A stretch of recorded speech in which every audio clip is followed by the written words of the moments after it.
नमस्कार साथियों, हंसवाहिनी क्लासेस के यूट्यूब चैनल पर आपका हार्दिक स्वागत है। साथियों, मैं हरि सिंह राठौड़ आपके सामने पेश हूँ एक जीके की क्विज लेके, राजस्थान जीके की। और सब्जेक्ट अपना है राजस्थान ज्योग्राफी। टॉपिक है राजस्थान की मृदा एवं मृदा अपरदन। तो हम मृदा एवं मृदा अपरदन से संबंधित महत्वपूर्ण प्रश्नोत्तरी क्विज को हल करते हैं। ये जो क्विज है हमारी टेलीग्राम चैनल पर चल रही है, जिसका लिंक डिस्क्रिप्शन में दिया गया है, आप ज्वाइन कर सकते हैं। तो साथियों, चलते हैं हम प्रश्न नंबर 1 की तरफ। प्रश्न नंबर 1 हमारा स्क्रीन पर हाजिर है और प्रश्न 1 क्या कह रहा है? राजस्थान में लवणीय मिट्टी का सर्वाधिक प्रसार कहाँ कहाँ है? यानी राजस्थान में लवणीय मिट्टी का प्रसार कहाँ कहाँ है? हनुमानगढ़, गंगानगर, बाड़मेर, जालौर, जैसलमेर, बीकानेर, एक या दो, दोनों। तो इसमें से कौन सा उत्तर है हमारा? हाँ, सिंचाई वाले क्षेत्रों में भी लवणीय मिट्टी पाई जाती है। तो हमारा उत्तर है हनुमानगढ़, गंगानगर, बाड़मेर और जालौर। तो ये चारों हैं, तो इसका मतलब 1 और 2, यानी पहले का उत्तर है 1 एवं 2, यानी 4 नंबर है। तो 28, केवल 28% विद्यार्थियों ने उत्तर सही दिया है। 36% ने जैसलमेर बीकानेर का है, जो गलत है। हाँ, कोटा क्षेत्र में, कुछ सवाईमाधोपुर क्षेत्र में भी अपनी लवणीय मिट्टी है। तो ये थोड़ा ध्यान रखना आपको। लवणीय मिट्टी है वो सिंचाई वाले क्षेत्रों में, जहाँ ज़्यादा सिंचाई होती है वहाँ भी पाई जाती है। आगे बढ़ते हैं। प्रश्न नंबर 2 आपकी स्क्रीन पर हाजिर है। प्रश्न नंबर 2 आपसे क्या पूछ रहा है? निम्न में से कौन सा मृदा अपरदन का एक कारण नहीं है? वनों का ह्रास, अंधाधुंध चराई, वर्षा की अनिश्चितता और वालरा कृषि। यानी आपसे ये पूछा गया है निम्न में से कौन सा मृदा अपरदन का एक कारण नहीं है। तो कौन सा कारण नहीं है? वर्षा की अनिश्चितता, मतलब अनिश्चित वर्षा होती है, तो वो कोई मृदा अपरदन का कारण नहीं है। तो आपका उत्तर हो गया वर्षा की अनिश्चितता। 43% विद्यार्थियों का उत्तर सही है। वालरा कृषि दिया 50% विद्यार्थियों ने, ये उत्तर नहीं है भाई। आपका उत्तर है वर्षा की अनिश्चितता। यानी मृदा अपरदन का कारण क्या नहीं है? वर्षा की अनिश्चितता। वनों का ह्रास, अंधाधुंध चराई और वालरा कृषि, ये सभी मृदा अपरदन के कारण है, परंतु वर्षा की अनिश्चितता, अल्पता, ये कारण नहीं हो सकता। आगे बढ़ते हैं प्रश्न नंबर 3 की तरफ। प्रश्न नंबर 3 आपका स्क्रीन पर हाजिर है।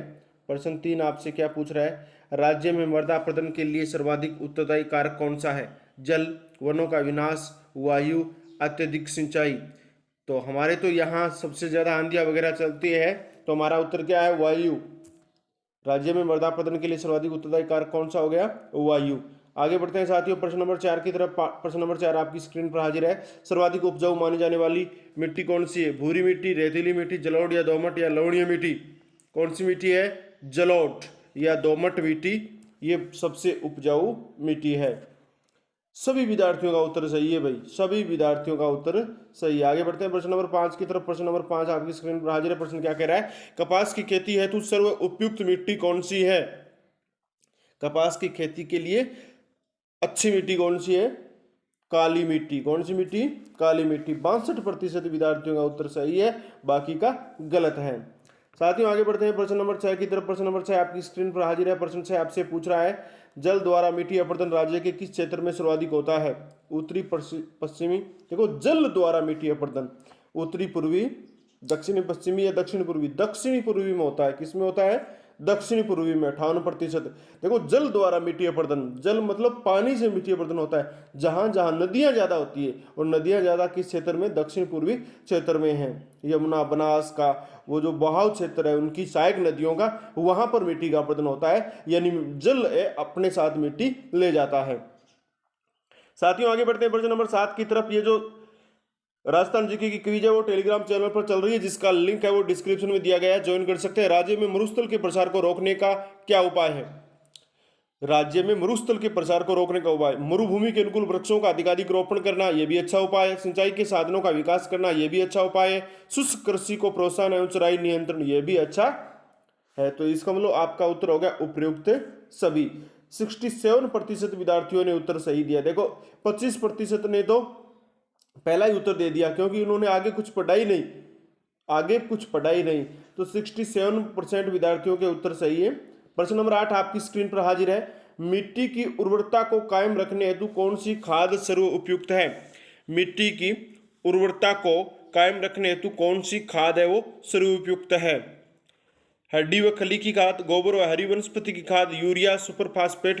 तो आपका उत्तर है गोबर व हरी वनस्पति की खाद। यही उत्तर आपका सही है। आगे बढ़ते हैं साथियों, प्रश्न नंबर 8 के बाद प्रश्न नंबर 9 आपकी स्क्रीन पर हाजिर है। देखो ये 8 नंबर प्रश्न का उत्तर केवल 83% विद्यार्थियों ने सही दिया है, जबकि देना 100% था। निम्न में से कौन सी फसल मृदा में नाइट्रोजन तत्व की वृद्धि करती है? कौन सी फसल मृदा में नाइट्रोजन तत्व की वृद्धि करती है? तो आपका उत्तर होना चाहिए मटर। कौन सी फसल है ये? मटर। मटर वह फसल है जो मृदा में नाइट्रोजन तत्व की वृद्धि करती है।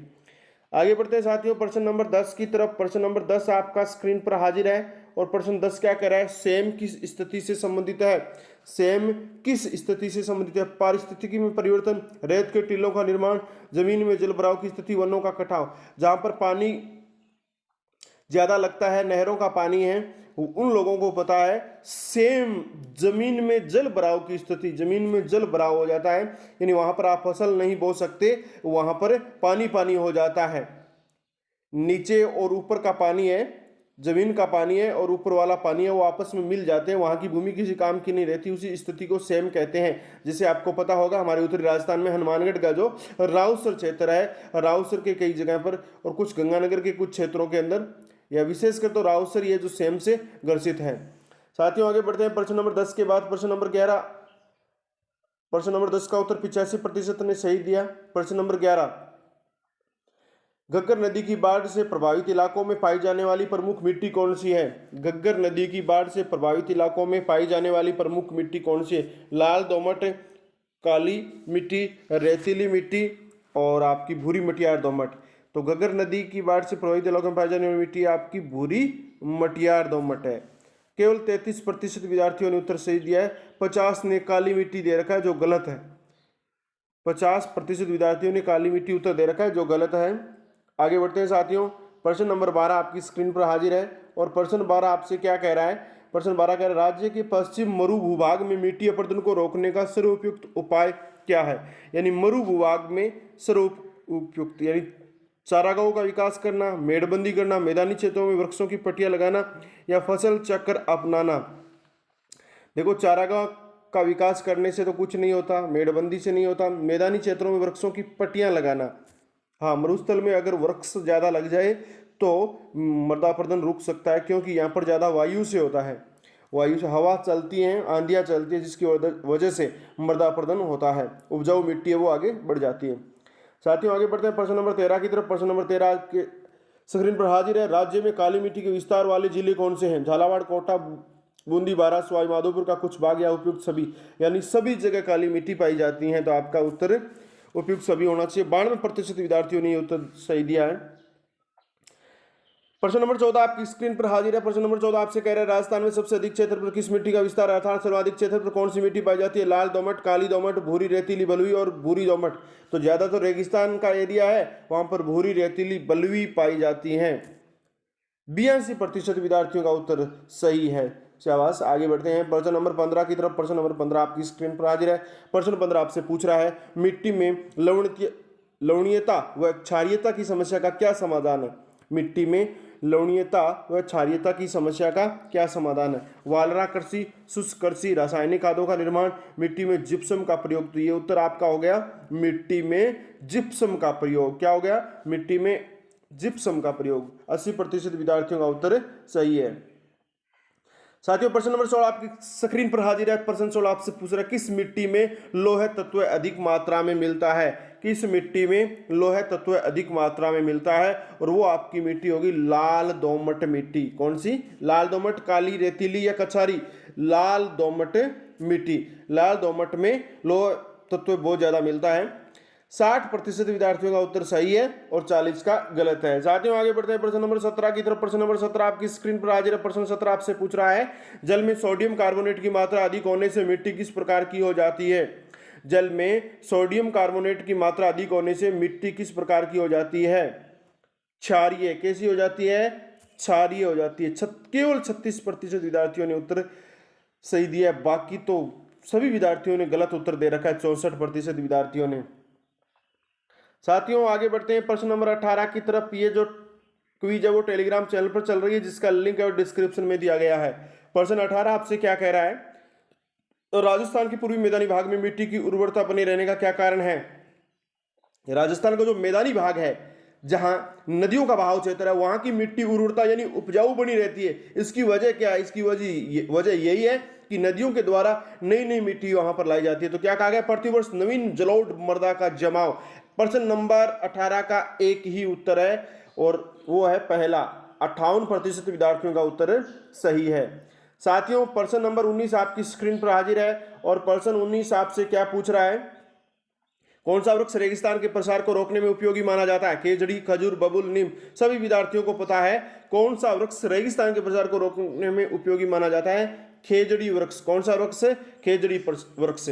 77% विद्यार्थियों का यह उत्तर है सही है। 77% विद्यार्थियों का यह उत्तर है सही है। साथियों, आपकी स्क्रीन पर अंतिम प्रश्न हाजिर है। राजस्थान में मिट्टी का अवनाली का अपरदन सर्वाधिक किस नदी से होता है? मिट्टी का अवनाली का अपरदन सर्वाधिक किस नदी से होता है? माही, बनास, चंबल, लूनी। तो सभी को पता है मिट्टी का अवनाली का अपरदन होता है चंबल में। किस में होता है? चंबल में। और 83% विद्यार्थियों का ये उत्तर है जो सही आया है। साथियों, ये जो राजस्थान जीके की क्विज है वो टेलीग्राम चैनल पर चल रही है, जिसका लिंक है वो डिस्क्रिप्शन में दिया गया है। आप वहां जाके क्लिक करके ज्वाइन कर सकते हैं। साथियों, अगर आपको ये क्लास अच्छी लगी है तो वीडियो को लाइक करें।